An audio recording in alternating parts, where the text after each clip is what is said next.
story behind the song. Dan seperti biasa, saya siapin satu buah lagu yang kita akan cari story dari lagu tersebut. Milik siapa lagunya? Ada Geisha lewat Sementara Sendiri. Terpaksa aku sendiri sementara. Lagu yang menggambarkan perasaan kesepian dan juga kerinduan seseorang yang terpaksa sendirian sementara waktu. Lagu ini menonjolkan ketakutan akan kegagalan dalam mengungkapkan perasaan cinta secara tepat. Dan sebagai soundtrack film single yang rilis pada tahun 2016. Lagu ini bercerita tentang keinginan untuk belajar mengkomunikasikan rasa rindu agar dipercaya pasangan. Aku takut kamu tak mengerti. Berperan sebagai Ebi, Raditya Dika, pemuda usia 27 tahun, meski tinggal di ibu kota tapi kuper. Jadi tengah mengadu nasib mencari kerja yang sesuai dengan idealismenya. Mengisi waktu bermain stand-up komedi di studio TV. Terkadang meminjam uang pada mamanya untuk membayar sewa kos. Tapi mampu memiliki mobil pribadi. Agak aneh kan? Panjang lo berapa? Nama panjangnya. Kencan pertama sekaligus undangan reuni dari Vina. Wanita cantik teman dekat Ebi semasa SMA. Disambut penuh harap. Sayang, undangan Vina bukan sekedar makan-makan malam untuk berdua, melainkan juga beberapa teman dekat mereka agar Vina dapat sekaligus menyampaikan undangan resepsi pernikahannya dengan Rizky. Ebi terhempas kecewa. Caraku sampaikan rasa Permasalahan ini. semakin mengemuka ketika mamanya Ebi mendesak segera mencari pasangan. Terlebih Alfa, adiknya yang hidupnya sudah mapan akan segera menikah. Minimalnya, Ebi diminta membawa pasangan di hari pernikahan Elva. Jadi, siapa pacar kamu sekarang? Segala daya dan juga upaya dilakukan dan dibantu oleh dua orang sahabat Ebi yang satu kos. Ada Wawan yang diperankan oleh Panji Pragiwaksono dan juga Victor yang diperankan oleh Babe Kabita. Agar kamu kan percaya. Ebi yang selalu gugup dan juga kehilangan bahan obrolan jika berhadapan dengan cewek menjadi masalah. Wawan yang dewasa dan terlalu percaya diri sering mengajarinya. Sementara Victor yang memiliki ketakutan pada hal-hal mistis bayangannya sendiri mendukung kekocakan suasana. Mas, minuman dia saya yang bayar. Bersama Wawan dan Victor, Ebi masuk klub. Terang saja, Ebi miskin pengalaman masuk ke dunia dugem dan dikacangin habis oleh cewek-cewek cantik di sana. Kesekian kalinya, Ebi setelah dispot oleh Wawan mencoba untuk mendekati seorang cewek, Laras, yang diperankan oleh Pavita, yang tengah ingin memesan cranberry juice. Lagi-lagi kelakuan Ebi mengundang gelak tawa. Menyadari Ebi hanya lelaki salah masuk tempat, Laras pun ogah meladeni tingkah Ebi yang kian konyol. Takut gagal terus begini. Pucuk dicinta pagi berikutnya. Muncullah seorang cewek baru dan cantik di kos Ebi dan kawan-kawan. Angel, diperankan oleh Anisha. Seorang mahasiswa kedokteran, Angel si gadis baik hati dan ramah. Dia menerima perkenalan Ebi. Bahkan melakukan Ebi untuk bermain stand-up komedi di Medical Center tempat aktivitas bakti sosialnya. Bagi Gayung bersambut, Ebi pun senang sekali. Sayangnya di kemudian hari muncul Joy yang diperankan oleh Chandra yang sudah lama berusaha untuk mendapatkan hati Angel. Terang saja Joy yang tahu gelagat PDKT Ebi pada Angel, dia pun berusaha untuk menjauhkan Ebi dari Angel.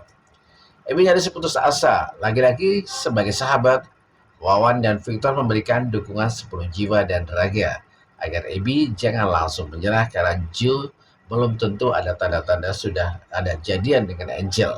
Agar kamu kan percaya. Angel selama ini hanya melihat senang menerima uluran tangan dan kebaikan dari Joy. Bisa saja Angel hanya menganggap Joy sebagai abangnya. Persaingan dua lelaki di balik punggung Angel pun berlangsung seru. Joy sebagaimana kemampuannya selalu mampu untuk tampil sebagai superhero bagi Angel dan selalu lebih terdepan dibanding Ebi. Bi, kayaknya lo harus terima kenyataan kalau lo akan single untuk waktu yang sangat lama. Hingga di suatu kesempatan, Wawan dan Victor mencoba membantu lagi Abby dengan cara membuatkan surat cinta untuk Angel atas nama Abby. Surat itu dimasukkan ke kamar Angel saat mereka semua sedang diajak berlibur ke Bali oleh calon mertua Alfa. Sekali ini, Abby merasa tidak ingin kedua kalinya mengulang cara penyampaian isi hatinya kepada Angel melalui surat.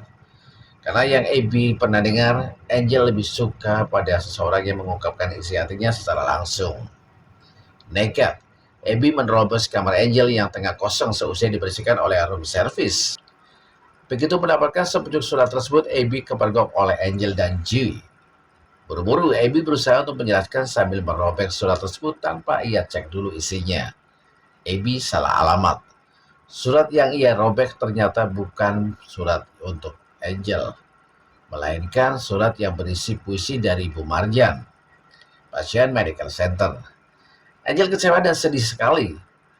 Abby dipandang sudah sangat keterlaluan.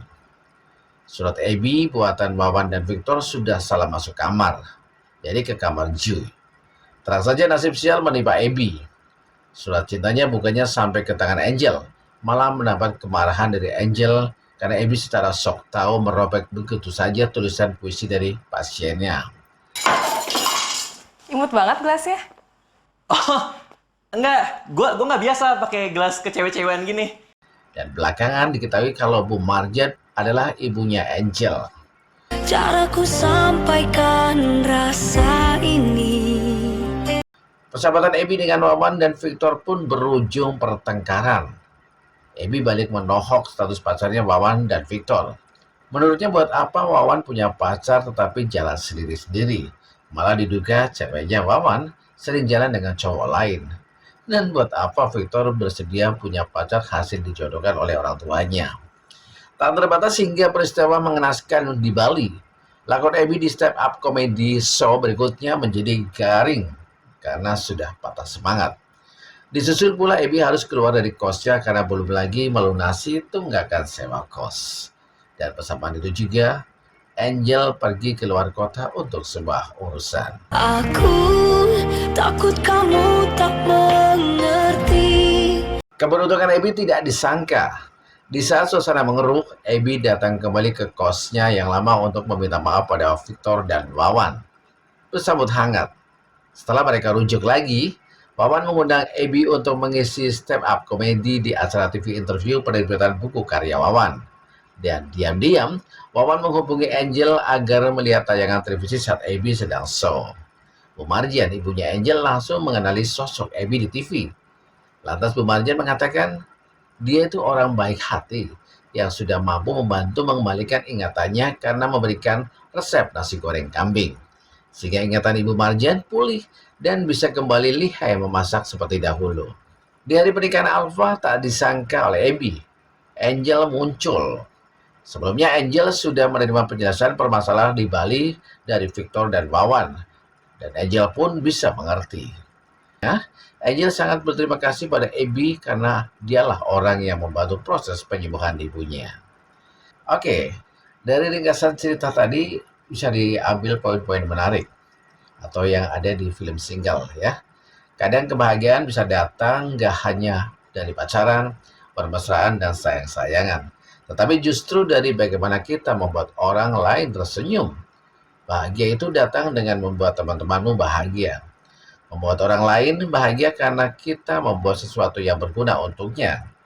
Bahagia itu bukan melulu memikirkan kebahagiaan diri sendiri, tetapi bagaimana membuat orang yang kita sukai merasa bahagia.